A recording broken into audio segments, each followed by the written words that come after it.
Hello les mamans de haut niveau, j'espère que vous allez bien. Alors bienvenue à toi si tu débarques ici pour la première fois. C'est le seul podcast francophone dédié aux mamans de haut niveau. C'est comme ça que j'appelle les mamans qui ont des enfants avec un trouble de l'attention, avec ou sans hyperactivité. Et vous savez que mon objectif à moi, c'est de vous redonner espoir en l'avenir en vous présentant notamment des parcours inspirants. Aujourd'hui, j'ai l'immense plaisir de recevoir Rahma, une jeune entrepreneuse à succès qui a découvert il y a seulement 2 ans qu'elle vivait avec un trouble de l'attention. Rahma était un véritable modèle de résilience et de détermination. En dépit des défis que pose le trouble de l'attention, elle a su transformer cette découverte en une force et qui lui a permis de propulser son entreprise vers de nouveaux sommets. Dans cet épisode, nous allons explorer son parcours entrepreneurial, les obstacles qu'elle a surmontés et comment son trouble de l'attention a influencé sa manière de penser et de travailler. Préparez-vous les mamans à être inspirées par son histoire unique et à découvrir des conseils précieux pour transformer les défis en opportunités. Alors installez-vous confortablement et laissez-vous emporter par cette conversation fascinante avec Rahma. Bonne écoute. Salam alaikum Rahma, Alaykoum salam. comment tu vas? Alors je sais que t'as pas beaucoup dormi, mais je te demande quand même comment tu vas. Bah écoute, en dehors du manque flagrant de sommeil, ça va. Ça Ok. va à peu près. Alhamdoulilah. Bon, faut expliquer que tu as deux jeunes enfants, dont un bébé, et c'est vrai Oui, que voilà, c'est pas l'idéal en général pour passer les meilleures nuits de sa vie. c'est ça. Je recommande pas, non. Mais bon, c'est une période, ça va passer après. Oui, c'est temporaire. On tient le coup. Alors Rahma, je te remercie déjà, d'être là. Je Avec tenais plaisir. vraiment à faire cette interview avec toi puisque, tu as été diagnostiquée il y a 2 ans maintenant, si je ne me trompe pas, Oui, d'un TDA, donc d'un trouble de l'attention. Et du coup, c'est très intéressant, tu vois, pour les mamans qui nous écoutent, eh bien, de faire connaissance avec toi et avec ton parcours, parce que, finalement, malgré tout ça, tu as réussi, on va dire, à mener de front, une vie, professionnelle riche et puis aussi, ta vie personnelle. Est-ce que tu peux déjà peut-être juste te présenter pour les mamans qui nous écoutent et qui ne te connaissent pas? ouais, bien sûr. Alors du coup, je m'appelle Rama, tout le monde m'appelle Zia, j'ai 27 ans. Je suis maman de 2 enfants, une petite fille de 3 ans et demi et un petit garçon de 6 mois. Je suis mariée depuis 6 ans. J'ai lancé ma première entreprise à 20 ans, et je me suis expatriée en 2020 une première fois en Turquie, puis en 2023 en Malaisie. OK, ouais, donc pas mal de mouvements dans ta vie. C'est ça. Alors qu'est-ce qui a fait qu'il y a 2 ans, tu t'es dit: «Tiens, peut-être que j'ai un TDA»? Qu'est-ce qui t'a amené sur cette piste? Alors, c'était complètement, par hasard. En fait, j'étais sur TikTok. Mmh. J'étais sur TikTok et je tombe sur une vidéo, qui dit, «Si vous avez ces symptômes, vous avez peut-être un TDA». C'était une vidéo d'un Américain, c'était en anglais, Mmh. parce que, il y a encore 2-3 ans en arrière, on en parlait déjà beaucoup moins que maintenant. Mmh. Hem Et du coup, il disait donc voilà: «Si vous avez ces symptômes, vous avez peut-être un TDA» et le premier truc, la première chose qu'il dit, c'est: «Vous coupez constamment la parole aux gens» et là, ça me parle tout de suite. Là, tout de suite, j'ai les 2 oreilles qui sont, affûtées parce que, enfin, c'est une de mes «caractéristiques» entre guillemets. C'est toujours quelque chose qu'on m'a beaucoup reproché, toute ma vie et puis là, j'entends la liste des «symptômes» entre guillemets. Enfin, j'hallucine complètement parce qu'il est en train de me décrire, mais complètement. De là, je fais une recherche, Google et d'un coup, c'est une évidence. C'est-à-dire que j'avais même pas besoin du diagnostic à ce stade. Mmh. C'était pas possible de me décrire plus que ça, quoi. C'était d'un coup, vraiment, j'ai une recherche Google et je me rends compte, mais c'est incroyable, c'est exactement ça et c'était pas comme ces trucs, tu sais, où, je sais pas, par exemple, avec l'astrologie où tu sais, c'est des trucs universels qui touchent tout le monde. Là, il y avait des choses qui étaient super spécifiques, et que j'avais eu toute ma vie, en fait et je me disais: «Mais c'est impressionnant». Enfin, Et en fait, là, je commence à plonger dans une recherche Google qui ne s'arrête plus. Pendant des heures et des heures et des heures, je fais des recherches, des recherches, des recherches. Et plus je fais des recherches et plus je suis convaincue que j'ai ce trouble-là. Donc, je commence à me renseigner sur la manière de se faire diagnostiquer. Et il faut savoir que j'ai toujours été un peu... Enfin, on m'a toujours dit que j'étais sûrement HPI, etc. Machin. Et j'ai jamais cherché à me faire diagnostiquer parce que ça m'intéressait pas énormément. Disons que le diagnostic ne me semblait pas forcément nécessaire. Ça m'a jamais appelé, j'ai jamais ressenti le besoin de faire diagnostiquer quoi que ce soit. Par contre, là, c'était un vrai besoin de me faire diagnostiquer. Je pense pour aussi mon estime de moi et ma confiance en moi parce que j'ai passé toute ma vie à avoir l'impression que j'étais bête, que j'étais abrutie même. Et d'un coup, il y avait ce trouble qui me faisait comprendre que non, je ne l'étais pas. Et qu'il y avait une raison derrière toutes ces choses un peu bizarres que je n'arrivais pas à expliquer chez moi. Et du coup, là, le besoin de diagnostic, il était extrêmement fort. J'avais vraiment besoin qu'on me dise, enfin, qu'on légitime un petit peu tout Hmm. ça, quoi, qu'on me dise officiellement, non, ne t'inquiète pas, tu n'es pas débile. Tu as juste un cerveau qui fonctionne différemment, mais tu n'es absolument pas débile. Pourtant, je savais quel allait être le diagnostic. Hein. C'était vraiment, enfin, c'était même pas vraiment pour confirmer mes doutes parce que j'avais pas de doute. J'étais sûre de moi. Mais j'avais besoin que, voilà, médicalement parlant, on me le dise pour que je me sente mieux. Au final, maintenant, avec le recul, au-delà d'avoir légitimé voilà, mon doute, etc., au-delà de ça, ça m'a permis comment dire, de faire le nécessaire derrière, c'est-à-dire de commencer à chercher des solutions, de commencer, parce que forcément, quand tu as un diagnostic, c'est beaucoup plus facile derrière de mieux comprendre déjà ton trouble. Donc, le fait de mieux le comprendre, déjà, je suis beaucoup plus tolérante envers moi-même. Ça, c'est quelque chose voilà, dont je ne faisais pas forcément preuve avant. Et voilà, quand par exemple, je souffre de c'est dysfonction exécutive, c'est ça, c'est Hmm. comme ça qu'on Ouais, ouais. voilà, quand il y a ces choses-là, je sais pourquoi. Je sais que c'est pas de la fainéantise, je sais que c'est juste voilà, mon cerveau qui a du mal à passer à l'action, qui a ce blocage face à cette tâche en particulier.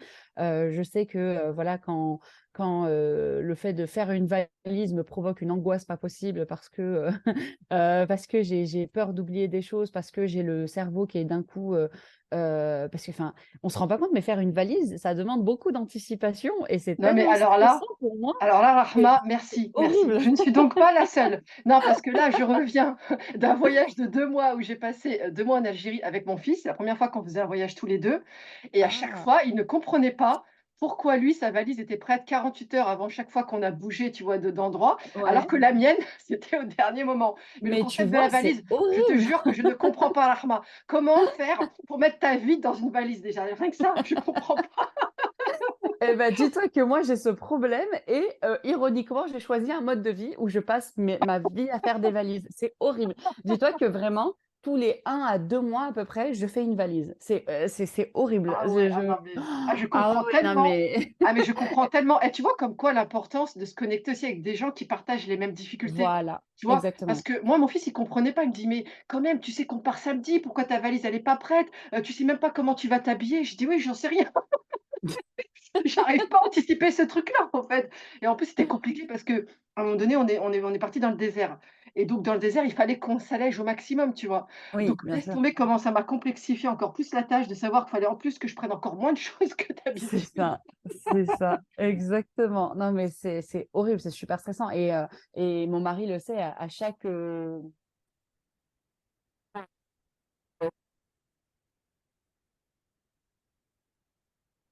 Ah, je t'entends plus.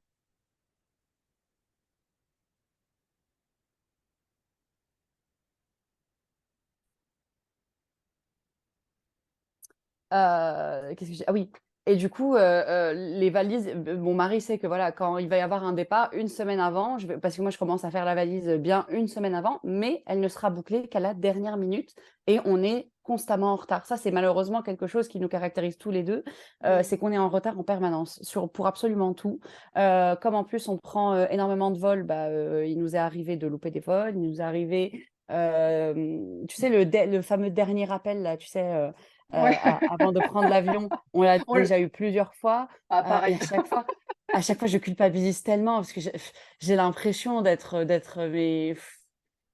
une ratée quand je suis dans cette situation parce que je me dis: «Mais comment on fait pour se retrouver à chaque fois dans» parce que, comment dire? Pour moi, c'est tellement important comment dire? De corriger les choses quand on fait une erreur. Tu vois ce que je veux dire? Moi, je suis le Mm. genre de personne, quand je fais une erreur, je me blâme pas, parce que, bah, voilà, quand c'est la première fois, c'est une erreur, c'est le principe même d'une erreur. Mais, je mets un point d'honneur à corriger et à ce que ça ne se reproduise pas. Mais le problème avec le TDA, c'est que, bah, des fois, il y a des choses sur lesquelles tu as beau mettre tout ce que tu veux en place, tu as beau tout essayer, ça veut pas et tu continues à refaire la même chose encore et encore et donc là, ça fait 6 ans en fait qu'on on est un duo qui ne fonctionne pas du tout au niveau des départs, en voyage quoi, ça ne fonctionne pas. Les valises sont toujours bouclées à la dernière minute, on est toujours en retard, on est toujours dans le stress. Je rêve d'un voyage serein, mais ce n'est encore jamais arrivé. Inch'Allah, Inch'Allah, il faut espérer. Ça va. Alors, on va revenir à la période aussi où tu étais enfant, puisque du coup, Oui. bah, tu avais un TDA, mais tu ne le savais pas. Ta maman aussi ne le savait pas. Comment est-ce que tu as traversé cette période où, quel regard tu portais en fait sur toi, sur le monde qui t'entourait? Alors, cette période, elle a été super difficile parce que je parlais à personne, personne ne savait, dans quel, mal-être, je pouvais me trouver parce que j'en parlais pas. J'avais honte, j'avais vraiment énormément honte. En fait, j'avais l'impression, d'être complètement à côté de la plaque. Une chose qui me caractérisait vraiment, c'était, les moments d'absence. J'avais le cerveau forcément qui était, voilà, à des milliards de kilomètres de là où je me trouvais, donc voilà, par exemple, je me trouvais en classe, j'avais un moment d'absence parce que je réfléchissais à énormément de choses en même temps. Et puis quand j'en sortais de ce moment d'absence, bah, en fait, voilà, il y avait un chapitre de plus qui était passé, dans le cours, et surtout, je regardais autour de moi et tout le monde savait ce qu'il faisait. Tout le monde était en train d'écrire, tout le monde avait suivi, tout le monde et je me sentais mais comme une espèce de demeurée. Je me disais: «Mais pourquoi moi j'arrive pas à suivre? Pourquoi est-ce que tout le monde sait ce qu'il fait sauf moi?» Et en fait, j'avais énormément honte et c'est pour ça que j'en parlais à personne parce qu'à côté de ça, je m'en sortais bien à l'école, étant donné que justement j'essayais de compenser encore plus, le fait que j'avais du mal à suivre. Bah, comme du coup, j'avais du mal à suivre en cours, bah, à la maison, je me donnais, à 1000 pour essayer de rattraper, pour essayer de bien apprendre mes leçons, pour m'assurer d'avoir des bonnes notes et cetera et du coup, j'avais pas de soucis à l'école. Donc d'un côté, il y avait ce décalage, en fait, il y avait ce décalage entre d'un côté, ce qu'on disait de moi, c'est-à-dire, bah, voilà, elle est super intelligente, elle s'en sort bien à l'école et cetera et puis, bah, la manière dont moi je me voyais, c'est-à-dire, je suis complètement abrutie, et en fait, j'arrive juste bien à le masquer et il faut surtout pas que les autres s'en rendent compte. Donc, à chaque fois qu'on faisait mon éloge, moi, dans ma tête, je me disais: «Ouais, mais en fait, c'est parce que tu sais pas ce qui se passe dans ma tête. Tu sais pas qu'au fond, je suis vraiment complètement débile». Vraiment, je me disais ces choses-là. Enfin, aujourd'hui, ça me paraît fou de penser comme ça, mais à l'époque, c'est vraiment ce que je me disais. J'étais persuadée, que les gens ne savaient juste pas enfin, que j'arrivais juste bien à masquer les choses. Et il y a même mon médecin traitant, du coup, qui en avait parlé à ma maman, qui lui avait dit: «Tu devrais, aller la faire diagnostiquer, je pense qu'elle est sûrement surdouée» et cetera et moi, je trouvais ça complètement aberrant. Enfin, je me disais: «Mais, pas du tout, enfin, absolument pas» et je me rappelle que j'avais, quand ma mère m'en avait parlé, je lui avais dit: «Non, mais il dit n'importe quoi, faut pas l'écouter, quoi». Parce que, j'avais peur de me retrouver dans le bureau de quelqu'un et que la personne, enfin qui me fasse, entre guillemets un des tests et cetera et qu'à la fin des tests, il appelle ma maman en disant: «Ah non, mais votre fille, elle est retardée intellectuellement», quoi. C'était ça me terrifiait que ça puisse arriver. Donc j'ai vraiment fait mon maximum pour ne pas faire de vagues, pour, bien réussir à masquer en fait, tous mes symptômes, au contraire, réussir à bien m'en sortir pour qu'on ne se rende pas compte au final que j'étais débile. Mais à côté de ça, il y avait quand même des choses que j'arrivais pas du tout à masquer. Bah, justement, les fameux moments d'absence, c'est vrai que, bah, voilà, on me qualifiait tout le temps de personne dans la lune, on me qualifiait tout le temps de personne, qui n'écoute pas, qui est dans son monde, et cetera et puis on disait souvent: «Ah bah, c'est Rama, oh, tu sais, elle est comme ça». Voilà, c'était toujours les mêmes réflexions. C'est des réflexions qui me blessaient quand même parce que voilà, j'avais l'impression que ça venait un peu confirmer ce que moi je pensais de moi, donc c'est-à-dire voilà, même malgré le fait qu'ils pensaient que j'étais intelligente, ils voyaient bien quand même que j'étais à côté de la plaque, voilà, donc ça me faisait quand même de la peine, mais j'ai quand même eu la bénédiction de ne pas avoir une famille trop dure avec moi non plus. C'est-à-dire que voilà, enfin, ils n'ont pas été non plus rabaissants, ils n'ont pas été non plus.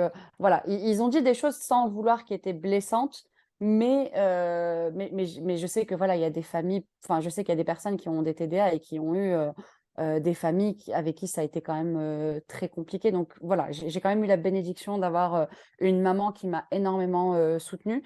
Et justement, en parlant de ma maman, c'est une personne qui n'avait aucune idée que j'avais un trouble. Elle pensait même pas que c'est, enfin, à l'époque, c'était pas du tout quelque chose dont on parlait.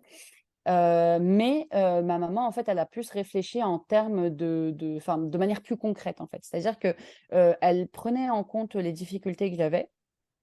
Et elle me proposait des solutions, des petites astuces, des choses comme ça.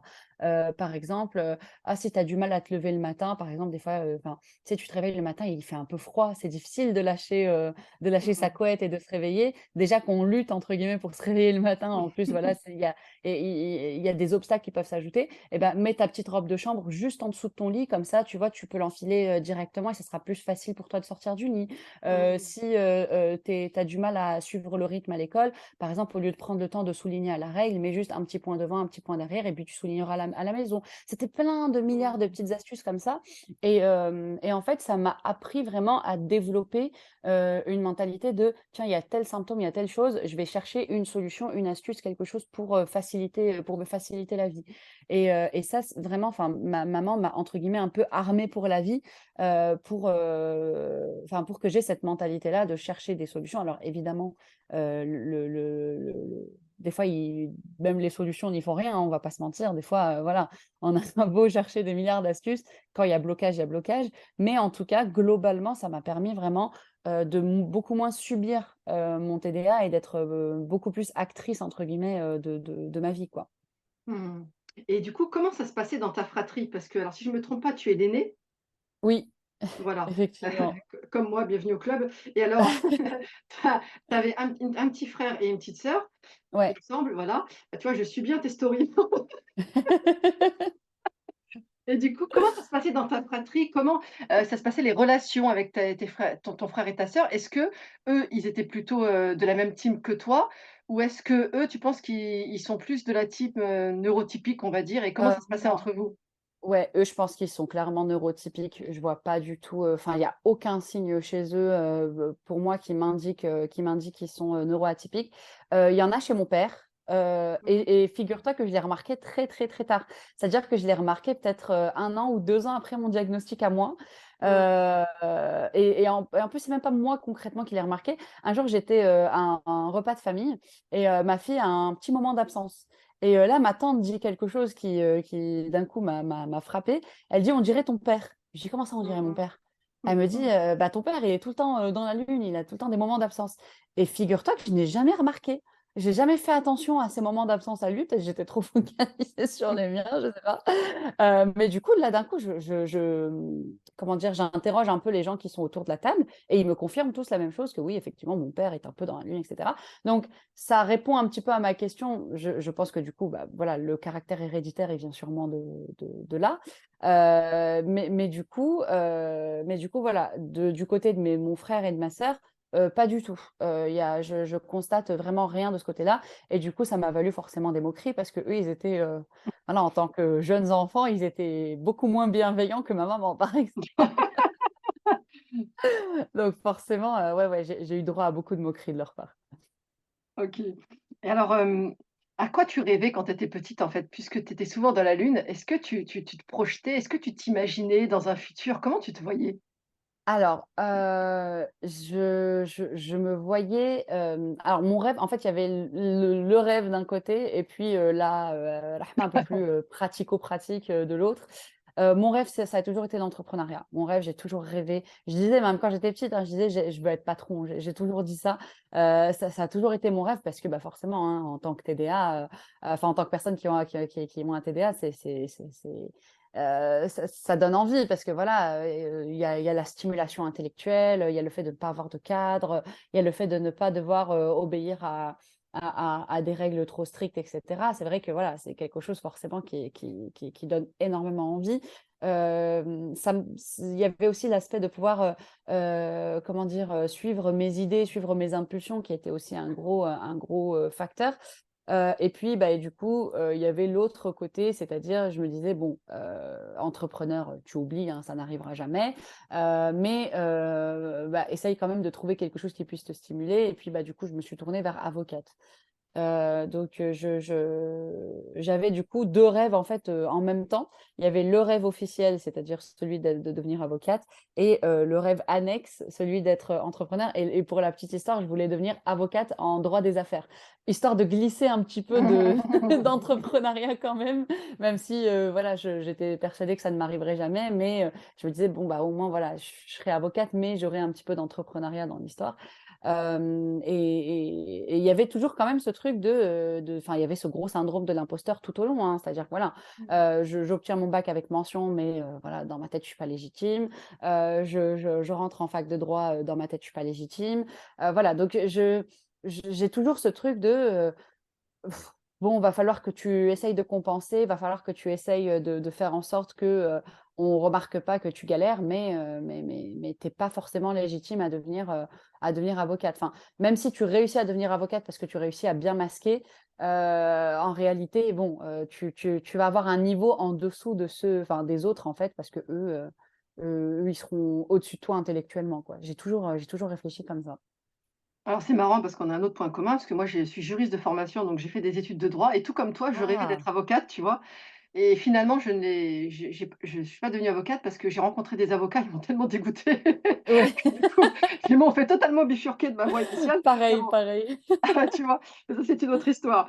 Et puis alors, du coup, tu vas prendre la décision d'arrêter tes études. Tu étais en quelle année? Ouais. En deuxième année quand tu décides d'arrêter? Alors ouais, effectivement, ouais. En fait, j'étais enfin non, pour être plus précise, non si en fait j'étais en deuxième année. En fait, concrètement, qu'est-ce qui s'est passé? J'ai fait ma première année, j'ai une année sabbatique ensuite à la suite de ma première année pendant laquelle je travaille et quand je dis que je travaille, je donnais en fait des cours d'anglais. Donc j'en profitais pour développer ma méthode, Mmh. j'ai pu enfin je faisais des horaires qui étaient, indécents. Je faisais du, 7h-21h, 7 jours sur 7, ce qu'il ne faut surtout pas faire, hein. Waouh, ah oui. J'étais Je ah ouais, ouais, confirme, non mais je j'étais confirme, en faut pas faire. burn-out total. Mais du coup, ça m'a quand même permis de bien développer ma méthode parce que j'ai pu la tester sur tous les profils possibles et imaginables. J'ai eu enfin des centaines, voire des milliers d'apprenants, et du coup, j'ai vraiment pu tester ça, à très grande échelle. Je bossais, enfin bref, je bossais à n'en plus pouvoir et du coup, ensuite donc je fais ma deuxième année et là ça le cœur n'y est plus. Le cœur n'y est plus du tout. C'est-à-dire que j'ai goûté, à un début «d'entrepreneuriat» entre guillemets pendant cette année, sabbatique et là je retourne à la fac et j'arrive plus quoi, j'arrive plus à me mettre dedans, Mmh, j'arrive plus à faire semblant en fait. Je sais pas comment t'expliquer, mmh. mais j'arrive plus à me dire: «Allez, je vais me forcer à ci, allez, je vais masquer ça, allez, je vais» j'arrive plus, j'ai plus envie en fait. Le cœur n'y est plus vraiment, et du coup, sur le moment, j'essaye de pas le faire. J'essaye de rester tranquille, j'essaye de me dire: «Bon allez, Rahma, reprends-toi, il faut que tu t'y remettes, voilà, il faut que tu t'y remettes, il faut que tu te remettes dedans». Parce que j'avais aussi, j'étais terrorisée à l'idée de décevoir ma mère en fait, hein, vraiment. Ma mère a tellement fait pour moi et pourtant c'est pas le genre de personne qui elle est pas tyrannique du tout, hein. C'est-à-dire que c'est moi Mmh. qui me mettais la pression, c'était même pas elle en réalité. C'est moi qui voulais tellement la rendre fière et j'avais tellement peur qu'elle soit déçue de moi d'une quelconque manière que du coup je ne voulais rien faire qui aille à l'encontre de sa volonté, alors qu'elle, tout ce qu'elle voulait c'était que je sois heureuse, c'est tout. Elle voulait que je sois avocate parce qu'elle pensait que c'était ma vocation et qu'elle pensait que c'était ce que je voulais faire. Mais en réalité, ce qu'elle voulait avant tout, c'est que je n'ai pas de difficultés dans la vie et que, je sois heureuse, c'est tout. Et du coup, voilà, pendant quelques mois comme ça, je continue, mais vraiment le cœur n'y est plus et je me rappelle que je parlais à des copines, j'arrêtais pas de leur casser la tête sur l'entrepreneuriat et un jour, un jour, je me rappelle, j'ai une de enfin vraiment ma meilleure amie à la fac qui me dit: «Mais arrête, tu te mens à toi-même là, fais!» Elle me dit: «Tu me parles de ça depuis des mois, vas-y, lance-toi, fais!» Et je lui dis: «Non, mais attends, je peux pas, machin, comment je» enfin bref et en fait, qu'est-ce qui s'est passé? À un moment donné, j'ai eu une proposition, d'aller travailler à l'étranger et après, avoir réfléchi, je finis par refuser parce que, bah, en fait, je me suis, bloquée sur mes pensées limitantes et cetera et j'ai écouté la petite voix dans ma tête que j'aurais pas dû écouter et Mmh. c'est là, en fait, que ça m'a fait un gros déclic. C'est-à-dire qu'une fois que j'ai refusé, j'ai non seulement regretté, mais en plus, je me suis sentie vraiment nulle, quoi. Je me suis dit, mais regarde, tu as eu une occasion de mettre en application tous les concepts que tu es en train d'apprendre, voilà, le fait de sortir de sa zone de confort, le fait de se lancer, le fait de ci, de ça. Et quand tu as enfin l'occasion de mettre ça en pratique, bah, tu ne le fais pas et tu te bloques, quoi. Et en fait, j'ai été vraiment déçue de ma personne. Je me suis dit, mais oh, franchement, t'es une giga déception. Et je pouvais pas rester là-dessus. Je me suis dit, non, tu sais quoi? Je vais me prouver que non. Et en fait, bah, là, je décide que je vais arrêter la fac, que je vais lancer mon entreprise. Donc, au final, ça a été une bénédiction, le fait que je refuse, tu vois. Le fait que je Mmh. refuse ce travail à l'étranger, parce qu'au final, bon, c'était un petit boulot, hein. C'était même pas un travail qui allait être satisfaisant ou quoi. Mais du coup, ça a été une bénédiction parce que, en fait, ça m'a fait me réveiller. Je me suis dit, tu es en train de vivre une vie que tu n'as pas envie de vivre. Lance-toi, en fait, juste lance-toi. Du coup, à ce moment-là, j'ose pas le dire à ma mère du tout. Donc, je commence, moi, à faire mes recherches de mon côté. Je commence à préparer tout ce que j'ai à préparer. Mais je continue d'aller à la fac et je n'ose pas du tout le dire à ma mère. Et puis là, j'ai fait un truc qui est un peu lâche, on va pas se mentir. J'ai attendu que ma mère aille en Tunisie. Et là, je l'appelle et en fait, je voulais lui dire, mais pendant qu'elle n'était pas là, j'arrivais pas à affronter son regard. En fait, j'arrivais pas à lui dire en face. Donc, du coup, bon, j'ai fait un truc un peu lâche. Je lui ai dit pendant, enfin, au téléphone, en fait, pendant qu'elle n'était pas là. Mmh. Et donc, je lui annonce, je lui explique, voilà, je lui dis, écoute, maman, je suis désolée, je sais que tu vas être déçue, mais enfin, j'ai pas envie de faire ça, je rêve d'entrepreneuriat et c'est maintenant ou jamais, enfin, je sais pas, je suis jeune, j'ai un concept qui, je pense, est bon, faut que je me lance, sinon je vais le regretter. Et j'ai senti beaucoup de déception dans sa voix, mais elle essayait de pas me le montrer. J'ai senti quand même qu'elle était très, très, très déçue. Parce qu'à ce moment-là, je pense pour elle, c'était juste une espèce de lubie du moment, parce que j'en avais pas parlé, hein. Pour sa défense, ça Mmh. sortait de nulle part, en fait, mon truc. Forcément, elle était déçue, elle avait l'impression que j'allais balancer mon avenir pour un truc qui n'a aucun sens. Donc, forcément, voilà. Donc, j'ai senti qu'elle était très déçue. Et puis, donc, on raccroche. Là, je pleure un bon coup, parce que bah, je viens de décevoir ma mère, ce qui est très, très, très difficile pour moi. Donc, je pleure énormément. Elle me rappelle 5 minutes plus tard. Elle me dit: «Bon courage avec ton entreprise, je suis sûre que ça va être un succès» et là, j'ai les larmes aux yeux juste de le dire. Mmh. C'est cette capacité qu'elle a à me soutenir quoi qu'il arrive, en fait, et ça me Mmh. c'était à ce moment-là, ça m'a donné un élan, de détermination. Je me suis dit: «Il faut que je donne tout, il faut que je réussisse» parce qu'elle m'a donné, cette confiance-là, quoi. Enfin, elle a mis de côté sa déception, elle a mis de côté ses émotions à elle, pour s'assurer que moi, enfin qu'elle m'encourageait, quoi. Et enfin, jusqu'à aujourd'hui, je trouve ça extraordinaire. Honnêtement, il y a pas beaucoup de parents qui seraient capables de faire ça pour leurs enfants parce que, bah, des fois, nos parents, ils nous découragent, mais pas parce ils nous veulent du mal ou parce qu'ils sont mauvais, c'est juste parce qu'ils ont peur pour nous et que ce qu'on a envie de faire ne rentre pas forcément dans leur paradigme. Donc, dans leur tête, on va échouer. Donc, forcément, ils essayent de nous décourager parce qu'ils sont persuadés que, il va y avoir quelque chose de mauvais pour nous, derrière. Et c'est vrai le fait que, voilà, ma mère mettre de côté vraiment bah voilà, sa déception, ses convictions à elle pour pouvoir m'encourager quoi qu'il arrive, même si dans sa tête, elle pensait que voilà, ça n'avait pas forcément de sens. Ça a été un gros, gros, gros moteur par la suite. Mmh. Et aujourd'hui, je vois bien, enfin, c'est pour ça que je suis convaincue aujourd'hui, nos parents, ils veulent avant tout qu'on soit heureux et ils veulent qu'on ait moins de difficultés qu'eux aussi fondamentalement. Je pense, voilà, ma mère a beaucoup galéré dans sa vie. Elle a eu, enfin voilà, elle a eu une vie qui a été très difficile. Elle voulait avant tout que je ne me retrouve pas dans cette vie-là. Donc, forcément, voilà, un travail prestigieux comme celui d'avocat, elle se disait, voilà, c'est un bon moyen de préserver ma fille des difficultés de ce monde, quoi. Mmh. Donc voilà.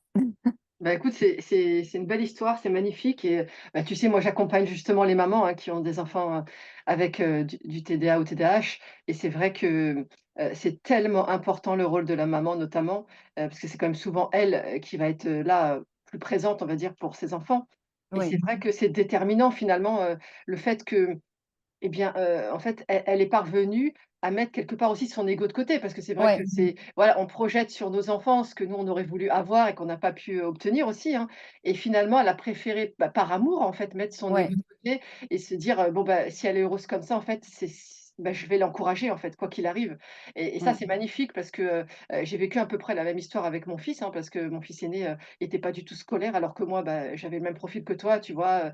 J'étais une bonne élève et cetera, et je me disais: «Bon, si moi j'ai déjà été une bonne élève, mes enfants seront encore meilleurs élèves que moi», tu vois? Sauf que c'est pas du tout ce qui s'est passé, ils sont pas du tout scolaires et en fait, aujourd'hui, je le vis très bien, ça a été un processus, mais c'est vrai Ouais. que finalement nos enfants vont nous amener à grandir et c'est ça qui est beau. Ah oui, C'est-à-dire qu'ils complètement. vont nous amener à déconstruire tous les schémas limitants qu'on avait dans la tête et finalement, ils vont nous amener aussi à nous découvrir nous-mêmes, en fait, en tant que parents et c'est ça qui est très beau et donc je te remercie de nous avoir partagé, cette anecdote. Ouais, avec plaisir. Alors du coup, tu vas lancer ton entreprise et on va pas se mentir, le succès va être quand même rapidement au rendez-vous. Ouais, ouais, c'est vrai que je m'attendais pas à ça, mais le jour du lancement, en fait, donc c'était le jour du Aïd, en plus, donc c'était une très, très belle journée. Honnêtement, je m'en souviendrai toute ma vie, parce Machallah. qu'il y avait déjà l'euphorie de la fête, donc c'était déjà extraordinaire et du coup, en fait, il y avait toute ma famille qui était réunie. Il y avait, les oncles, les tantes et cetera, donc tout le monde était réuni et puis moi, j'étais là avec mon ordinateur à guetter. Est-ce que j'allais avoir une vente, au moins?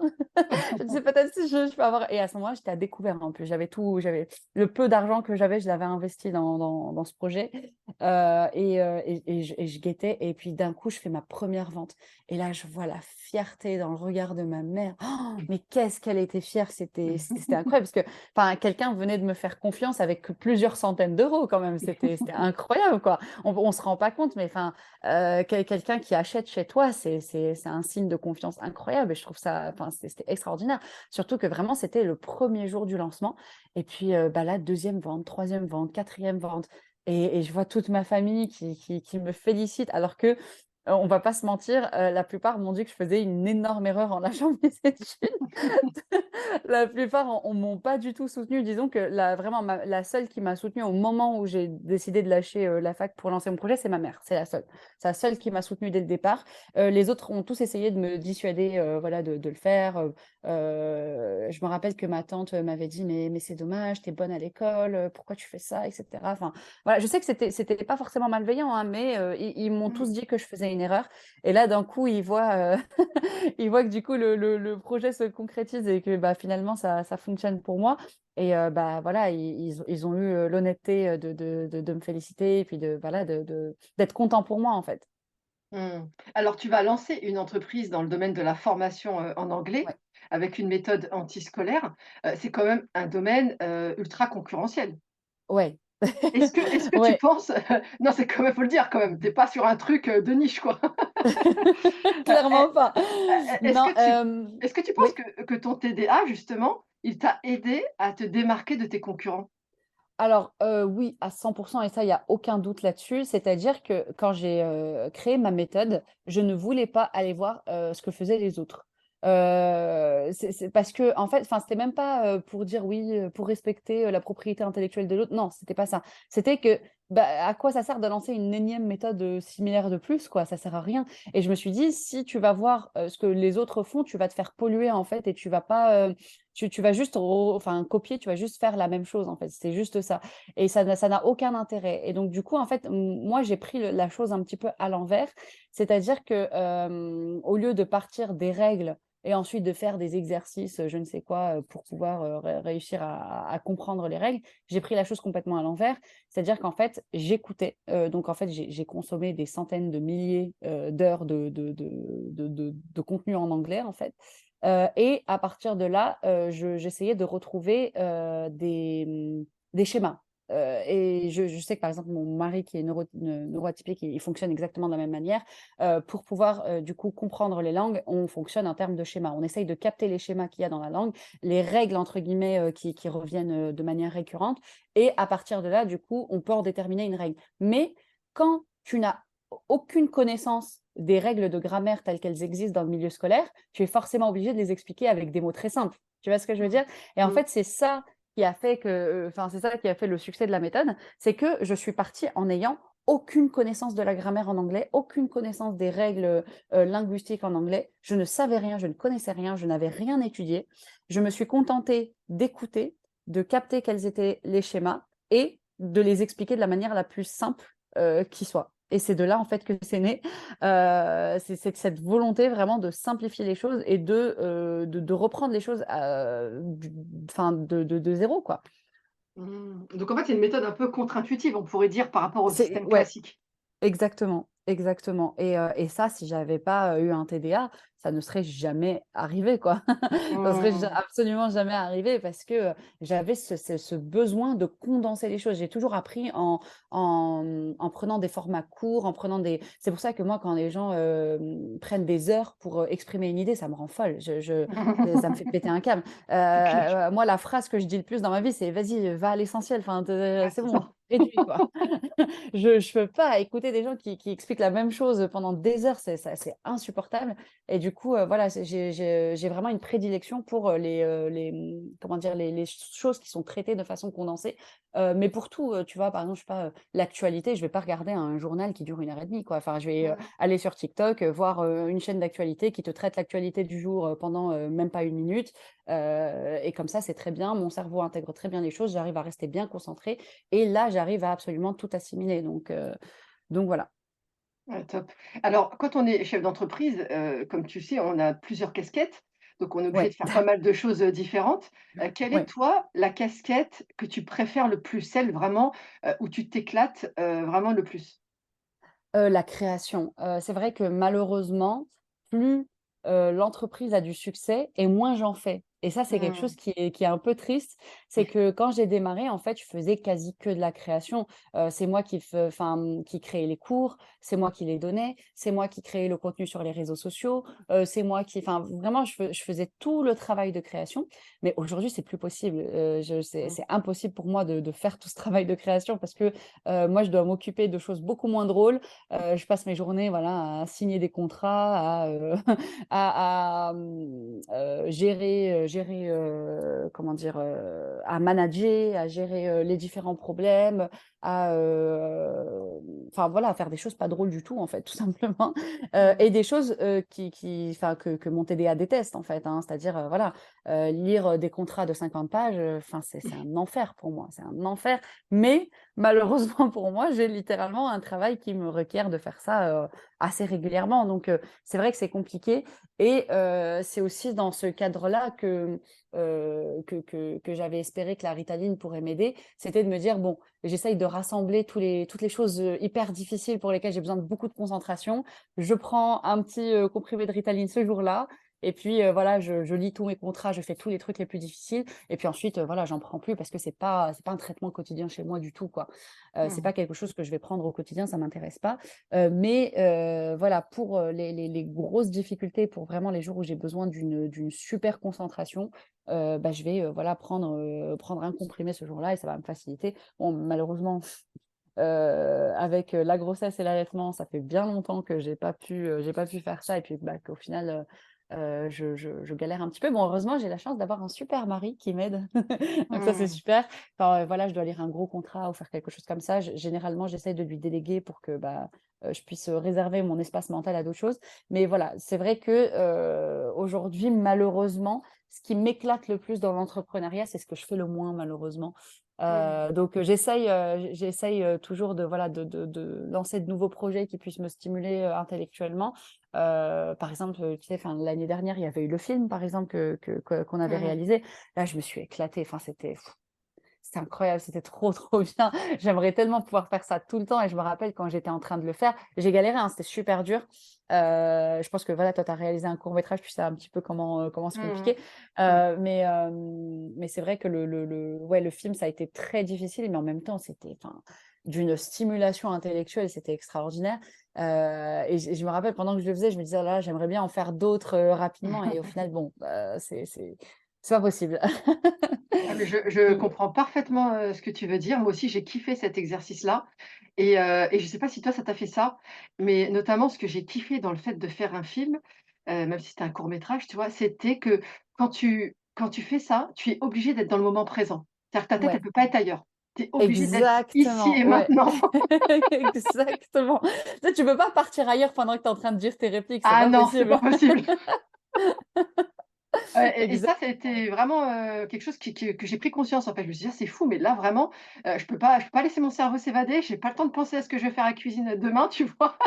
Et j'ai trouvé que c'était un exercice extraordinaire par rapport à ça. Ouais, exactement, ouais. En plus, j'avais le rôle principal, donc en fait, j'étais dans absolument toutes les scènes, donc c'était, ouais, il fallait être bien concentré. Mais en plus, enfin, toi, j'ai vu que tu avais fait appel à une entreprise, hein, si je dis pas de bêtises? Non, même pas, non. Non, Ah non, bon? c'est-à-dire que, moi, je suis la co-réalisatrice, donc et en même D'accord, temps, je joue aussi dans mon film. Donc on a tout d'accord. fait de A à Z, c'est-à-dire que j'ai écrit le Ah, je scénario pensais que tu avec, avais fait appel à une entreprise. ah Ah, donc en non, fait, non, tu as non. galéré, tu as eu les Ah oui, mêmes galères oui. que moi, quoi. Ah non, j'ai galéré sur tous les niveaux. En plus, c'était notre première expérience à tous les 3. Donc j'étais avec 2 petits Ouais, jeunes, hein, qui avaient, 20 et 22 ans et en fait, d'accord. eux aussi, ils avaient jamais fait ça. Donc j'étais un petit peu leur maman, tu vois, du fait de la différence d'âge. Mais en Ouais, tout cas, on a eu, vraiment, beaucoup de problèmes techniques, de galères parce que, bah, on n'avait jamais ouais. fait ça. Mais c'est Mais en même dur temps, d'être devant la caméra et derrière en même temps, voilà, c'est alors c'est super ça. dur. Alors c'est ça qui était dur. Heureusement qu'on était 3 justement parce que, par exemple, Ouais, on était tous les 3 en plus acteurs dans notre film et du coup, ouais, ben, quand, c'était ma scène à moi, par exemple, bah, eux, ils étaient du côté de la réalisation et vice versa, ouais, tu vois? Donc mais c'était vraiment génial et c'est vrai que c'est fou quand tu as toutes ces séquences que tu vas filmer et puis à la fin, ça donne un résultat et tu vois un ouais. beau film devant toi, quoi et c'est magnifique et il C'est est ouais, tu passé vu? au cinéma à Cergy au mois de janvier, Oh, trop 2024. bien! Ouais, donc j'ai en plus eu le bonheur de voir mon film, bah, sur un vrai grand écran au Ah cinéma. ouais, Ah ça génial! fait ouais, ça fait quelque chose quand même, ça fait quelque chose. Ah bah, J'avais du mal j'imagine, ouais. à réaliser et je te comprends et du coup, j'aimerais bien moi aussi en réaliser un autre. Bah, peut-être qu'un jour on fera un film Ouais. ensemble, qui sait? Ah ouais! Ouais, franchement, ce serait top. Mais c'est vrai quoi, il y a c'est aussi un peu ce qui pousse à vouloir, lancer d'autres projets, tout ça, parce qu'on a envie de retrouver un petit peu cette stimulation intellectuelle, cette Mmh, créativité, ouais, qu'on ouais, qu'on n'a pas forcément au quotidien quand on doit, gérer des factures, gérer des mails, enfin ce genre de choses-là. C'est vrai que bon, c'est ça c'est pas et ce qu'il y a de mieux, quoi. ouais, grave et alors du coup, tu sais que dans le TDA, justement, les fonctions exécutives sont altérées, c'est-à-dire tout ce qui est lié, en fait, au cortex préfrontal, hein, qui est juste derrière le front et qui Ouais, gère, en fait, tout ce qui est l'organisation, notamment la planification, hein, la fameuse, ouais. planification des valises, par exemple, au hasard et du coup, comment tu fais, toi, pour contrebalancer, ces difficultés exécutives au quotidien, par exemple, pour l'organisation, la planification? Du coup, qu'est-ce que tu as mis en place pour, te faciliter la vie à ce niveau-là? Alors, comme je t'en avais parlé, c'est vrai que j'écris tout, je note tout, je m'assure en fait, ça m'a pris des années, hein, parce que en fait, il faut, être dans l'analyse avec soi-même. C'est-à-dire qu'on est tous différents, tu vois? Mmh, C'est tout bête, mais toi, par exemple, tu galères à faire tes valises, ton fils ne galère pas et pourtant vous avez un TDA tous les mmh, 2. mmh, Donc, c'est ça montre bien que voilà, il y a pas de méthode préfaite, c'est pas un taille unique, pour tout le monde. Donc du coup, il faut vraiment être dans l'analyse et voir ce qui fonctionne pas. Qu'est-ce qui nous stimule? Qu'est-ce qui va faire qu'on va être encouragé à, passer à l'action plutôt que, voilà, à rester dans la paralysie? Donc, c'est vrai que voilà, moi, ce qui m'a beaucoup aidé, ça a été de bien réfléchir à qu'est-ce qui me bloquait, à qu'est-ce qui me posait des difficultés. Je me suis rendu compte que c'était vraiment primordial pour moi de tout noter parce que, quand on a un TDA et que, bah, on a le cerveau qui va dans tous les sens, faut pas le remplir d'autres choses parce que non seulement, du coup, on oublie des choses, mais en plus, ça rajoute à cette impression d'avoir, le mmh. cerveau qui va dans tous les sens. Donc, vraiment, c'est super important de faire ça et au-delà de ça, vraiment bien structurer les choses. C'est-à-dire, moi, du coup, voilà, j'utilise, 2 outils principaux. J'utilise donc, Notion et j'utilise mon planeur, du coup, mon planeur personnel. Qui me permettent du coup, bah, voilà, de vraiment bien structurer absolument tous les objectifs. Donc, quand je travaille avec mes équipes, absolument tout doit passer par l'écrit et on «range bien les choses» entre guillemets. C'est-à-dire que voilà, par exemple, on a un tableau de bord du coup qui est réservé à l'équipe. Tout est, classé, voilà, donc il va y avoir d'un côté le marketing, il va y avoir d'un côté, l'ingénierie, pédagogique, il va y avoir d'un côté, les ressources humaines et cetera et tout est bien, calé, tout est bien organisé, de son côté. Il faut surtout pas que tout soit en vrac, voilà, dans un seul et unique, support, et du coup, voilà, c'est vraiment comme ça, enfin, c'est en analysant, ce qui me bloquait, ce qui me posait des difficultés que, finalement, j'ai réussi à trouver une organisation qui me convenait. Mmh. Et du coup, quel est aujourd'hui le principal, défi qui te challenge encore par rapport à ta mission de chef d'entreprise? Tu as plusieurs entreprises en plus, entre parenthèses. Ouais. effectivement, ce qui me challenge le plus, alors ce qui me challenge le plus, c'est de devoir justement, m'adapter à mes collaborateurs. C'est-à-dire que, bah, en fait, eux, ils ont des horaires fixes, ils attendent mes instructions pour pouvoir travailler. Ils attendent que voilà, je puisse, leur dire: «Voilà, il faut le travailler sur ça, sur ça, sur ça». Mais en fait, j'ai pas, je fonctionne pas forcément, d avec les mêmes horaires, j'ai pas le enfin, c'est-à-dire que je vais pas avoir mes idées, mon inspiration, quand il faut, je vais pas, et c'est ça qui me challenge un petit peu, c'est que, bah, il faut constamment que je puisse, mobiliser mon cerveau pour trouver de nouvelles idées pour qu'eux puissent travailler dessus, par exemple. Alors que, bah, sur le moment, j'ai pas forcément d'inspiration ou sur le moment, je suis pas forcément dans un mood, à, parler, réseaux sociaux, par exemple, mais je suis plutôt, voilà, j'ai le cerveau qui est plutôt, occupé à, penser au prochain audit, par exemple. Enfin, tu vois? Et c'est cette nécessité de management, qui est un peu difficile, là, à l'heure actuelle. Le fait aussi, parfois de devoir conduire des longues réunions, de rester bien concentré tout le long et ça, c'est terrible parce que c'est moi la chef et une chef qui n'écoute pas ce qu'on dit, c'est quand même compliqué, quoi. Tu vois? Des fois, ils sont enfin, des fois, mais c'est terrible, hein, parce qu'en plus, j'ai peur, c'est pour ça que j'explique toujours à mes collaborateurs, du coup, que j'ai un TDA, que si jamais, j'ai pas suivi quelque chose, que j'en suis sincèrement désolée, mais que je le fais pas du tout exprès. Mais le souci, c'est que, bah, des fois, par exemple, voilà, on va faire une réunion à 3 4 personnes, par exemple. La première personne va parler, ensuite la deuxième va commencer à parler, mais moi, je suis toujours sur la première, tu vois? Mon cerveau, il est encore en train de réfléchir sur ce que dit la première, et là, la deuxième termine de parler et me dit: «Qu'est-ce que tu en penses?» Et là, c'est terrible. C'est terrible parce que j'ai rien écouté de ce qu'elle vient de dire et qu'est-ce que je vais pouvoir lui dire? Je ne sais pas. Donc voilà, vraiment le plus gros challenge que j'ai actuellement, c'est avec, bah, mes collaborateurs et je me sens très reposée quand, j'ai personne à gérer, par exemple, ce jour-là, tu vois?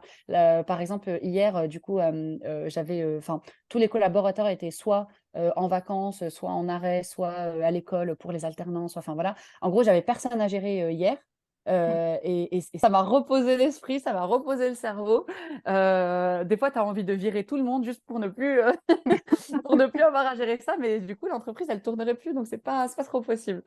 Donc ouais, voilà, c'est pour ça que, c'est pour ça que c'est un peu compliqué de plein de manières au final, hein. Tu vois, depuis tout à l'heure, on parle de toutes sortes de difficultés que l'entrepreneuriat peut amener, mais je trouve quand même que les avantages sont tellement plus importants pour quelqu'un qui a un TDA. On a une liberté, on a une stimulation intellectuelle qui vaut le coup au final face à toutes les autres, difficultés, quoi.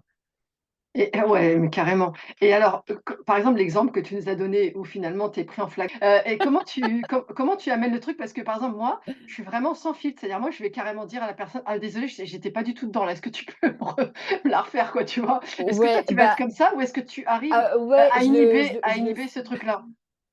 Alors, ça dépend avec qui je parle. Je vais être honnête, hein, quand c'est des personnes qui savent, que j'ai un TDA, c'est-à-dire mes proches, mes collaborateurs, mes amis et cetera, je le dis clairement. Je m'excuse, hein, parce que je trouve quand même que voilà, il faut Oui, s'excuser, c'est pas sympa. bien sûr. Voilà, je m'excuse et tout vraiment allègrement. Mais quand c'est des personnes qui ne me connaissent pas, franchement, j'essaye de trouver une excuse, j'essaye de trouver un truc, tu vois? J'essaye, tu sais, des fois, tu as pas écouté, mais ton cerveau, il a capté deux trois mots. Du coup, j'essaye de rebondir sur ces mots-là. Enfin, voilà, honnêtement, j'essaye de m'en sortir quand c'est une personne que je connais pas. Mais non, quand c'est des personnes que je connais, quand c'est mon mari, ma famille, mes collaborateurs, tout ça, ouais, je le dis clairement, je m'excuse, je dis: «Je suis désolée, j'étais encore en train de penser à tel ou tel truc, j'ai pas écouté, est-ce que tu peux répéter, quoi?» Mmh. Alors si, tu pouvais revenir en arrière, est-ce qu'il y aurait quelque chose que tu ferais différemment? Ah, c'est une bonne question. C'est Bah, une comme bonne toutes les question, questions que c'est je une pose, bonne hein. Non, je rigole. question. Non, c'est une bonne question parce que je me la suis pas posée, en fait, dans le sens où, voilà, il faut que j'y réfléchisse, mais, hem, je pense que la seule chose, en réalité, hein, sur laquelle je reviendrai, c'est juste la façon dont moi je me suis, parlée, dont moi je me suis traitée. Mmh. Honnêtement, c'est juste là-dessus que je reviendrai. Mais sinon, honnêtement, j'ai pas de regrets, j'ai pas de choses que je ferais différemment. J'ai j'ai fait les choses comme, au final, enfin, je suis très satisfaite de la façon dont les choses se sont déroulées, parce que, bah, voilà, même si je n'étais pas diagnostiquée, je me suis quand même beaucoup écoutée.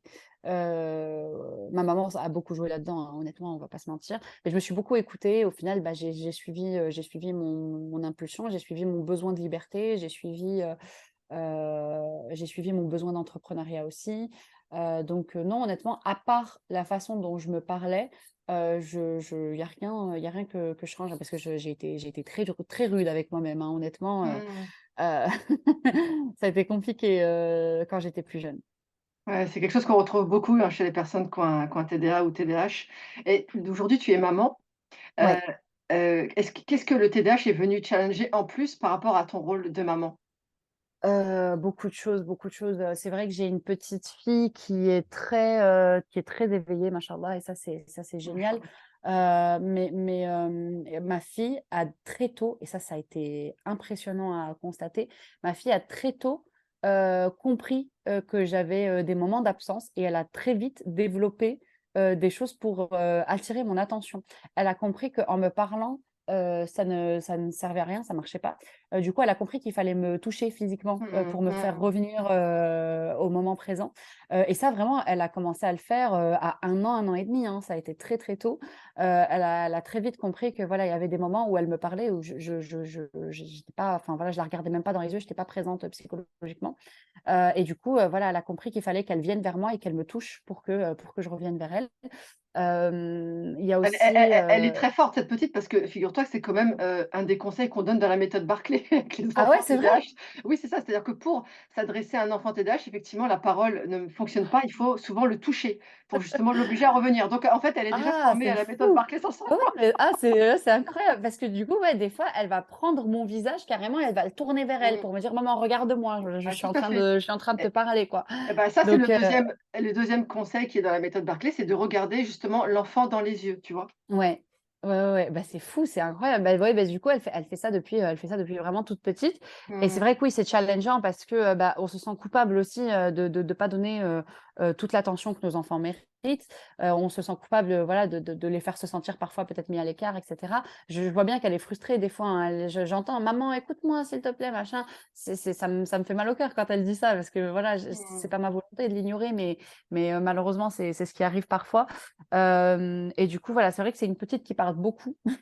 C'est une petite qui a toujours quelque chose à dire, donc du coup, il faut tout le temps être focalisé, il faut toujours, être à l'affût de ce qu'elle raconte, et c'est vraiment la partie la plus challengeante, pour moi.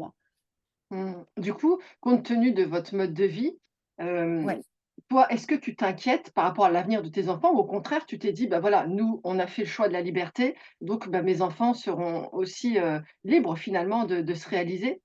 Ouais, non, justement pas du tout. Je suis pas du tout inquiète pour l'avenir de mes enfants, parce que, oui, justement déjà, mon mari et moi, c'est ça qui est génial, avec le fait qu'on soit tous les 2 neuroatypiques, c'est qu'on a cette même mentalité, ce même besoin de liberté, et du coup, ce besoin de liberté, je pense qu'on va l'inculquer à nos enfants. C'est vrai que, enfin, ma fille, son premier voyage, elle l'a fait à 3 mois, et depuis, on a toujours été en vadrouille, on a toujours été, dans un avion. Enfin, là, elle en est à son 37e vol en 3 ans, donc voilà, ça fait partie de sa vie, ça fait partie de son quotidien, et au-delà de ça, je me sens beaucoup plus armée maintenant pour pouvoir, gérer si jamais elle aussi a un TDA, parce que pour l'instant, c'est trop tôt pour le dire, on ne peut pas savoir. Voilà, c'est vrai qu'avec l'expérience du coup que moi j'ai, puis l'éducation que ma maman m'a donnée, tout ce qu'elle a fait pour m'aider, et cetera, je me sens, armée pour pouvoir, l'aider. Après, je pense pas que j'ai enfin, j'ai toutes les clés et toutes les méthodes et tout, voilà. Mais, en tout cas, le simple fait juste de savoir qu'il faut être à l'affût des signes, et que potentiellement il faudra, que je l'aide de telle ou telle manière, déjà c'est très bien, tu vois ce que je veux dire? Dans le sens Mmh. où, voilà, là moi je suis à l'affût, des signes chez mes enfants, je suis à l'affût du moindre trouble, et si jamais trouble il y a, et ben, voilà, j'hésiterai pas à me former davantage, j'hésiterai pas à faire davantage de recherches, à faire le nécessaire pour que justement, je puisse les aider, parce que je ne veux surtout pas qu'ils aient la même enfance que moi, où, j'étais en permanence en train de me dénigrer, où j'étais en permanence en train de penser que j'étais bête. Je veux surtout pas ça. Mmh. Je veux absolument les valoriser, je veux absolument qu'ils sachent que, ils ont enfin, au contraire, je veux qu'ils soient fiers de leur cerveau, quoi. Je veux qu'ils trouvent ça Mmh. génial. Déjà, je veux qu'ils voient ça comme un super pouvoir, vraiment. Mmh. Enfin, moi, aujourd'hui, j'adore mon cerveau. Je le trouve trop bien, je le trouve extraordinaire, je trouve qu'il fait des trucs de fou. Voilà, des fois, il court-circuite, mais comme un ordinateur un peu trop puissant tu vois, qui bug. Mmh. Mmh. Mais moi, je suis fan de mon cerveau et je trouve qu'il est génial et je veux qu'ils voient leur cerveau de la même manière. Je veux pas qu'ils se disent, ah, il faut que je contre mon trouble. Non, je veux qu'ils se disent, j'ai un cerveau qui est tellement génial, il est trop bien, il fait des trucs de fou. Et des fois, il bug, il court-circuite un peu. Il faut que voilà, je mette en place des petites choses pour pouvoir l'aider à continuer à tourner. Mais je veux qu'il voit les choses plutôt comme ça, quoi. Mmh. Bah, c'est magnifique ce que tu dis, hein, on est dans la même lignée et tu sais, moi, j'ai beaucoup de mamans qui s'inquiètent parce que, bah, souvent ça colle pas à l'école, hein, finalement, c'est souvent là que va se cristalliser toutes les difficultés Ouais, autour, de leur enfant. Qu'est-ce que ouais. tu dirais à une maman qui s'inquiète justement par rapport aux résultats scolaires? Les résultats scolaires, c'est la chose la plus secondaire au monde, mais vraiment, Ah c'est-à-dire que merci, moi j'ai merci Rahma. grandi, non mais vraiment, on se rend pas compte à quel point ça n'a aucun intérêt, parce que, enfin moi j'ai grandi, hein, dans un environnement où les notes c'était ultra important, machin, nin nin et puis au final tu grandis et tu te rends compte ce qui est important, c'est de donner à tes enfants l'envie d'apprendre, Mmh, l'envie d'être curieux, l'envie de voilà, de découvrir plein de choses par eux-mêmes. Parce que, même si sur le plan scolaire ça fonctionne pas, si tu leur as donné l'amour de l'apprentissage, il y aura forcément une voie qu'ils pourront suivre d'une manière ou d'une autre, et faire quelque chose qui les épanouit. Je sais pas si tu vois ce que je veux dire? Par exemple, ton tout à fils, tu fait. vois, il était pas scolaire du tout. Au final, ça fonctionnait pas et pourtant aujourd'hui, tu vois, il a réussi à avoir, une carrière qui lui plaît et cetera. Mmh, La preuve que, c'est tellement secondaire, il faut pas s'en inquiéter. Moi-même, alors certes, j'avais de bonnes notes, j'avais pas non plus, 18 de moyenne, hein, mais j'avais voilà des notes, des notes qui étaient assez bonnes. Mais, c'est pas mes notes au final qui m'ont permis de faire, le métier que je fais aujourd'hui, tu vois ce que je veux dire? mmh, Si complètement. j'étais restée sur, des métiers, qui nécessitent, d'être très scolaire, bah, j'aurais été très malheureuse, hein, honnêtement, j'aurais pas été épanouie dans ce que je fais. Donc il faut enfin vraiment si j'ai un message à renvoyer aux parents, c'est votre priorité, ça doit être de donner à vos enfants l'envie d'apprendre, la Mmh, curiosité, l'envie d'explorer des domaines qui leur plaisent et cetera et le reste se fera. On vit à une époque extraordinaire où on peut tout monétiser, où on peut, réussir à créer une carrière à partir de rien, donc il faut vraiment pas s'inquiéter de ce côté-là. Il faut que nos enfants, ils soient bien ancrés dans le digital, ça je trouve que quand même c'est important, hein. Parce que justement, aujourd'hui, on peut créer des carrières à partir de tout, mais quasi toutes à partir du digital quand même, c'est super important. Mais à côté de ça, voilà, il faut pas s'inquiéter, enfin vraiment les notes, ça devrait être le cadet de ses soucis, quoi. Voilà. Ben on est d'accord, c'est exactement, le message que je transmets en permanence, que ce soit sur mes réseaux ou dans mon accompagnement. En réalité, finalement, tu es dans une société qui survalorise le pouvoir de l'école, alors que je Ouais, suis totalement d'accord avec toi, que c'est absolument pas ça qui va déterminer si tu vas être heureuse ou pas dans ta vie, mais alors vraiment pas du heureusement tout. que non en plus. Voilà, Pas c'est du ça tout. et tu te rends compte que comme tu dis, c'est plutôt toutes les qualités intrinsèques que tu vas transmettre à tes enfants. C'est ça en fait qui va leur donner de la force pour plus tard et faire les choix Ouais, qu'ils voudront eux, en fait et s'assumer pleinement tels qu'ils sont et ils auront toujours les ressources, toujours les idées pour, en fait, tu vois? Et ça, je trouve ça très, très exactement. important de le rappeler parce que je vois encore trop de mamans, Rahma, et c'est là-dessus que je travaille beaucoup avec les mamans, qui vont détruire carrément leurs relations à cause de l'école et ça, moi, ça me fout en l'air quand Ouais. je vois ça parce que j'ai failli aussi en arriver là. Heureusement pour moi, alhamdoulilah, Dieu m'a montré la voie à suivre, mais à l'époque, moi, il y avait personne pour m'accompagner, tu Oui, vois? bah, oui, bien sûr.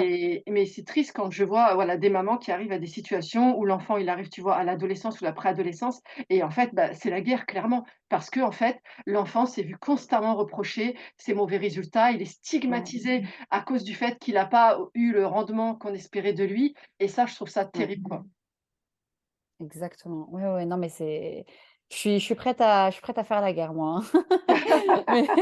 Mais mes enfants sont encore tout petits, mais je suis préparée, en tout cas, à remettre à leur place, les maîtresses qui voudraient me faire croire que mes enfants sont inadaptés ou que, leur avenir est fichu, quoi. Je refuse d'entendre des propos pareils, clairement. Ouais, c'est clair. Et alors, avant-dernière question, donc tu t'es expatriée. Je voulais Oui. savoir, en termes de qualité de vie, qu'est-ce que tu as trouvé ailleurs que tu n'as pas trouvé en France? Ah! Qu'est-ce que j'ai trouvé ailleurs que j'ai pas trouvé en France? Alors, Il y a mon mari qui est en train de Qu'est-ce qu'il rigoler à dit? côté. Il est en train de faire un signe pour dire, il y a beaucoup de choses. Alors, en fait, on s'est rendu compte que, dans énormément de pays en dehors de la France et je dirais en dehors de l'Europe tout court, les gens vivent plus. C'est tout bête, hein, mais on est beaucoup moins dans le métro boulot dodo. Les Mmh. gens sortent, les gens, profitent de leur famille, les gens en fait, par exemple, quand j'habitais en Turquie, c'était pas du tout dans cette mentalité de métro boulot dodo. C'est-à-dire que les gens, ils sortent du travail, ils embarquent femmes et enfants, ils se prennent, tu sais, le thé, les petites graines de tournesol, machin, ils se posent, au bord du Bosphore, ils boivent le thé ensemble, ils profitent de leurs enfants, ils profitent et c'est tu vois? Ils prennent une heure comme ça après le travail, Mmh. où tu vois, on se pose, on se relaxe et cetera après une journée qui peut-être a été stressante, a été difficile et cetera et puis on rentre et puis, bah, là, on suit sa petite routine habituelle, voilà, le dodo, le repas, le machin mais on a profité vraiment, enfin, tu t'es posé tranquillement, tu as pris ton thé, tu as discuté avec ta femme, tu as pris le temps de faire connaissance avec tes enfants. Enfin, tu vois? Oui, Parce que oui, de vivre, en fait, tout simplement, quoi. de vivre, oui, c'est ça, tu vois? Non, mais c'est fou, hein, mais on ne vit pas, Ouais, je trouve, en c'est Europe ça. Ah oui, je et suis d'accord. On exactement survit, en et en fait. fait, On est plutôt en mode survie, hein. C'est un truc de fou, oui. exactement et en fait, tu vas à l'étranger, tu te rends compte, bah, je sais pas, les gens, ils sortent. Bah, la France est morte, le dimanche, on est d'accord? Il y a personne Complètement. dehors en France, enfin, c'est fou. Le Alors dimanche que et le puis tous les soirs dimanche à partir de 19h aussi. exactement, alors que tu vas en Turquie, tu vas en Malaisie, tu vas dans je ne sais combien de pays, tous les magasins sont ouverts jusqu'à 21h-22h, vraiment Mmh. partout, 21h-22h. Le dimanche, c'est un jour lambda, enfin, dans la semaine, vraiment, tu as pas à te poser la question de: «Est-ce que ça va être fermé? Est-ce que» non, c'est un jour Mmh. lambda dans la semaine. Il y a pas de le dimanche, c'est fermé, pas du tout. Et puis les gens sortent, ils profitent, ils vont faire des activités avec leurs enfants et en fait, c'est vraiment le truc principal parce qu'on peut parler d'autres trucs, hein, voilà, par exemple, des logements qui, généralement sont plus, agréables parce que tu as plus souvent des choses avec, je sais pas, des terrains de sport, des piscines, mais ça au final, c'est secondaire, on s'en fiche, c'est pas le plus important. Le truc principal que vraiment on a constaté à l'étranger, c'est, en dehors de l'Europe, vraiment les gens prennent plus le temps de vivre. Après je te dis en dehors de l'Europe, mais je pense que par exemple en Amérique du Nord, ça doit être la même chose, hein, en réalité. Je pense vraiment dans les pays, très développés, on ne vit pas quoi.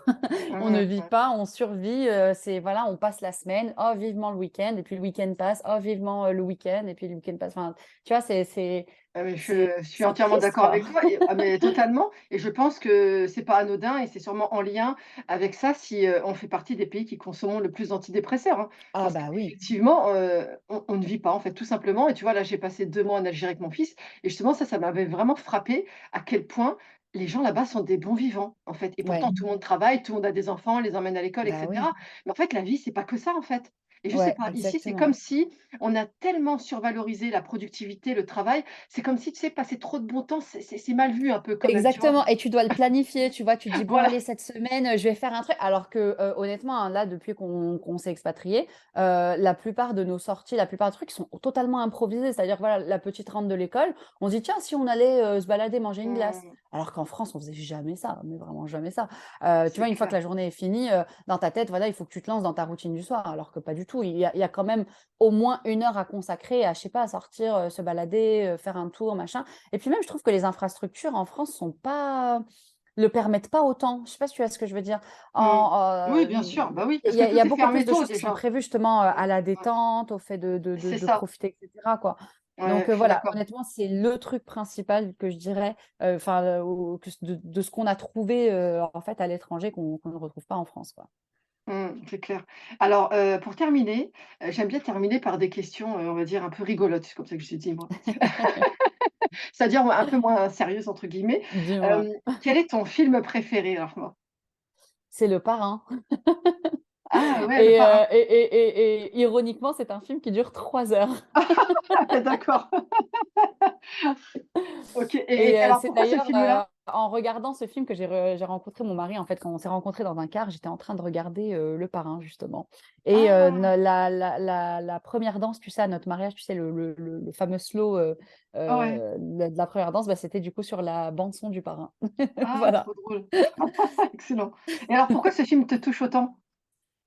Je sais pas, je trouve que c'est un chef-d'œuvre, cinématographique. Je trouve aussi que, contrairement aux films, d'aujourd'hui, il est plus, enfin, ironiquement, oui, il est plus lent et il y a plus de enfin, les scènes sont plus longues, on prend plus le temps de enfin, je sais pas, il est c'est un film devant lequel tu te poses et puis, tu pas forcément besoin d'avoir 12 000 informations à la seconde.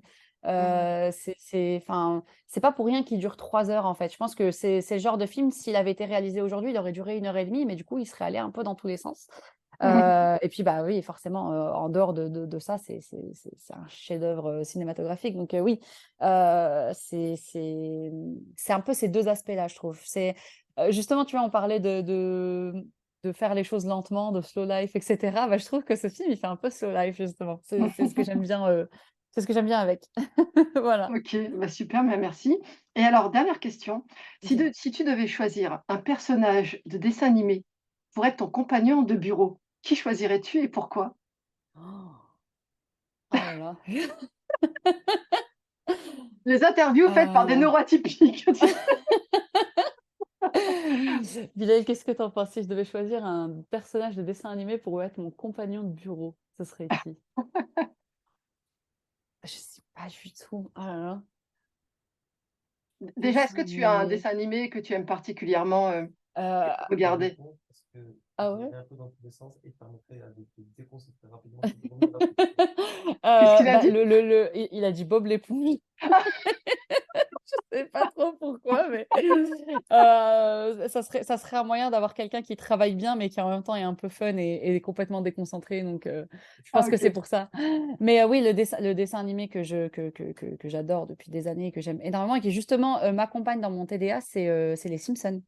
Les Mmh. Simpsons, c'est ce que je mets en fond sonore, en fait, quand je travaille et en fait, enfin, la raison pour laquelle ça m'aide énormément, c'est que, j'ai pas forcément besoin d'être concentrée dessus, c'est-à-dire que ça tourne, voilà.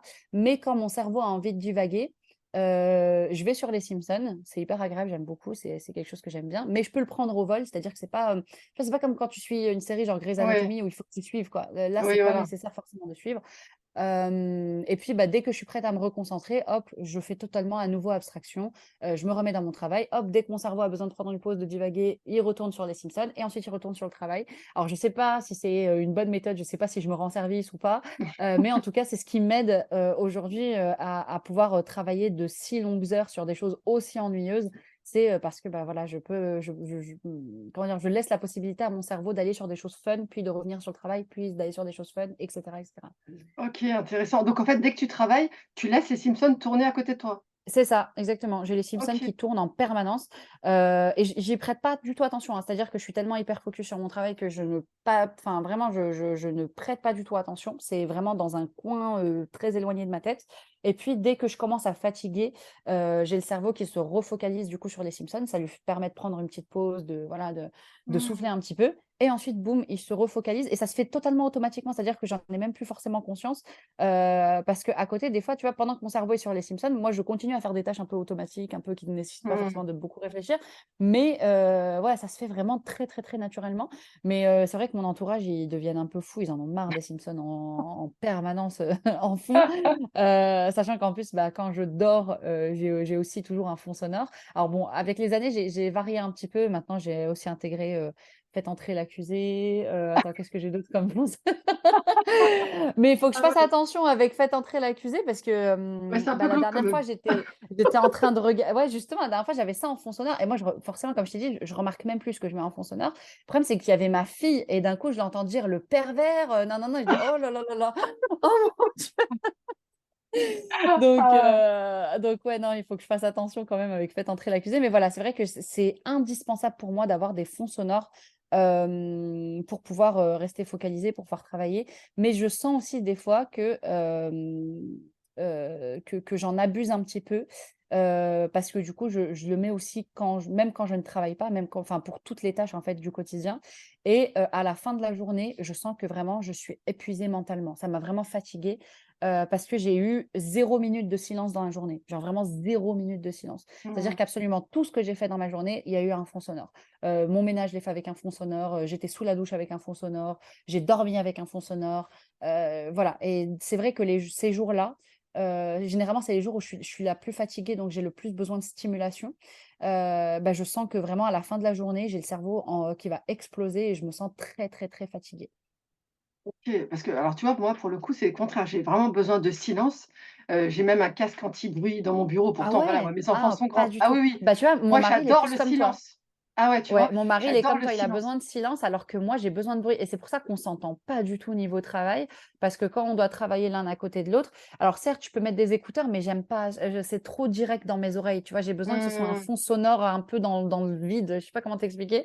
Ouais, je vois. Du En coup, fait heu, en du fait, coup, tu ouais, c'est l'utilises un peu rare. comme si c'était un bruit blanc, quoi, en quelque Oui, sorte. voilà, c'est ça, c'est ça, c'est-à-dire que voilà, moi, quand je peux travailler dans un chantier, hein, il y a pas de souci. Je suis très focalisée sur mon travail. J'ai pas du tout de problème avec le bruit ambiant, donc c'est pour ça que oui, avec mon mari, on travaille rarement ensemble. On le fait quand voilà, on a des réunions à faire, des choses comme ça, mais en tout cas, quand on doit se poser pour bosser pendant plusieurs heures, généralement, on le fait dans des pièces séparées. Lui-même, des fois, souvent, il sort à l'extérieur pour aller dans un bureau, quelque chose comme ça. Parce que, bah, voilà, moi j'ai besoin de bruit, lui il ne supporte pas et du coup, on s'entend pas du tout de ce côté-là. Ah ouais, Voilà. beh, ça, je alors c'est assez rare, c'est la première fois que j'entends ça, parce que les personnes TEDA, justement, en général, sont gênées par les bruits qui sont à côté d'eux. Après Ah toi, tu ouais, as non, choisi ton pas bruit, du tout. donc peut-être que c'est Ouais, voilà. différent. Ah oui, oui, c'est pas n'importe quel bruit non plus, hein, c'est ça Voilà, qui est c'est ça. important. Si c'est pour ça en fait, c'est pour ça que je te disais vraiment j'ai pris le temps avec les années d'apprendre à me connaître et de voir ce qui Mmh. fonctionnait avec moi.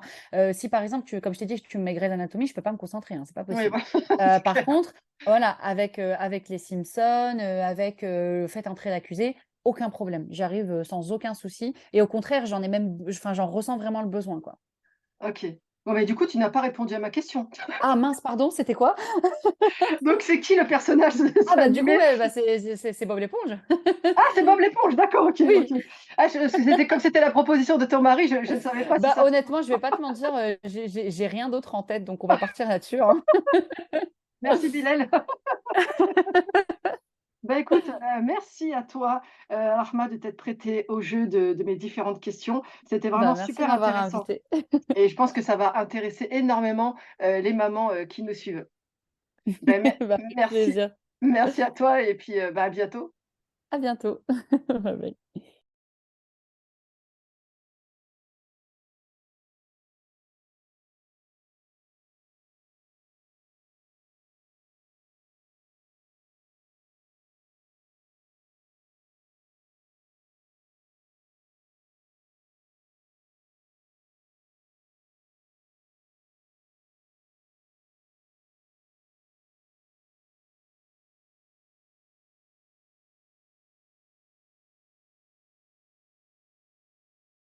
Voilà, j'espère que cet épisode t'a plu et surtout qu'il a fait renaître l'espoir en toi. Si c'est le cas, n'hésite pas à me laisser 5 étoiles et un commentaire car ça fait toujours plaisir et surtout ça m'encourage à continuer à te délivrer un contenu de qualité. N'hésite pas aussi à me contacter sur mon adresse mail que tu trouveras en description de cet épisode si tu as des questions ou si tu as des suggestions d'épisodes ou de personnes que je pourrais interviewer. Voilà, sur ce, je te souhaite une belle matinée ou une belle journée ou une belle soirée. Je ne sais pas à quel moment tu écouteras cet épisode. Et je te dis à très vite.